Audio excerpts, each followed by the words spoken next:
Hey guys, it's Matt Wenning at WenningStrength.com, and today we're going to talk about some sled dragging exercises that I love to use with not only my clients but with people that are at home, maybe have garage gyms and not a lot of equipment.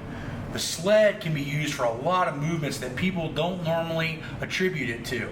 So we're going to go over a handful of movements. Hopefully this helps your training if you have minimal equipment, or if you have a big gym like I do. I still use these exact exercises, okay?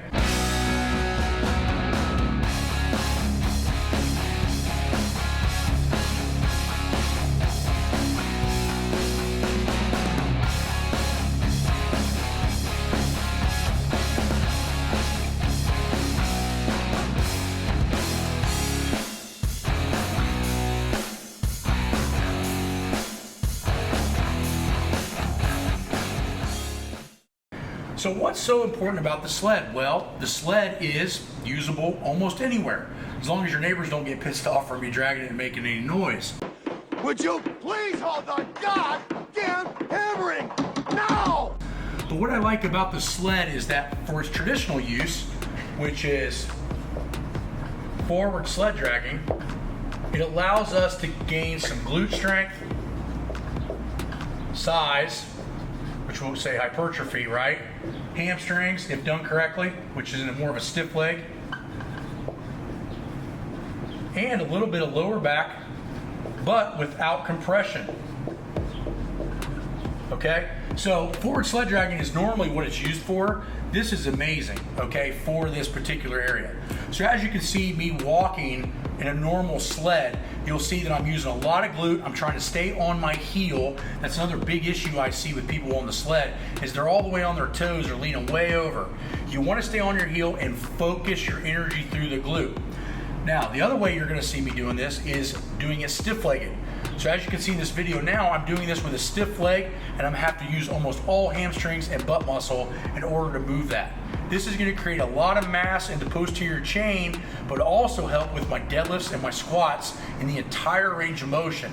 The quads like to overpower everything. So if we can make the hamstring and the glute do a little bit more work, the quad's not only saved, it's protecting the knee and enhancing our form without doing more squats. So there's three variations of the sled rows that we like to use while we're doing the sled for upper body.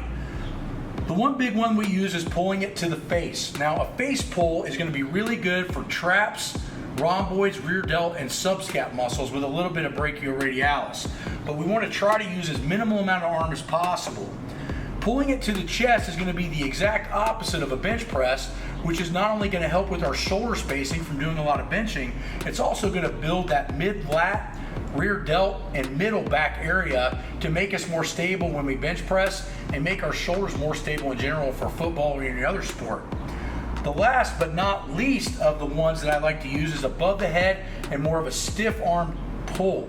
This is predominantly rear delts, traps, and rhomboids, and this is amazing for building upper back size and mass. So if you have problems with a straight bar squat and the bar sliding down your back, a mixture of these at different times is going to help that tremendously while also maintaining your posture upright, okay? So these are some other major areas, but now we can utilize this for accessory work as well. The next one we can use it for is triceps. Now, triceps are done overhead with the sled behind you. Your strap needs to be higher, but this is one of my favorite tricep exercises if done in a 3-3 tempo. Okay, so you need to slow it down, because the problem with the sled is once it's moving, you've broke the friction barrier and now it's actually lighter. But by going 1, 2, 3, it is not easy, because you're almost starting that sled constantly throughout the entire range of motion. So that's one thing that has a disadvantage, is most people, when they do the sled, they think if they increase the speed on it that they're getting better. But in reality, on all these exercises, what you would be doing is actually doing less work. You need to slow it down and create more time under tension, so that way you're constantly creating maximum friction against the ground. The next exercise that I like to use for it, that's tied into lower body, is the pull through. So traditional pull throughs are usually done with cables. Sometimes you can use bands, but you don't see it done very often with a sled. The pull through is one of those great exercises that's not only going to build hamstring, glute, lower back strength, but also very good for mobility. So these are the different exercises that I like to use for sled dragging. If you have any other ones, mention them below, tag us in it, but these are great. We're gonna shoot more videos about some of this stuff on Patreon and more things that we use that you wouldn't use normally. But I think that this one needs to be for everyone, whether you have the most elite gym in the world or you just have a garage gym. The sled is so much a huge bang for your buck. So please go on Patreon and support more videos from winningstrength.com, and we'll see you also at Winning Strength to get you a sled. Talk to you later.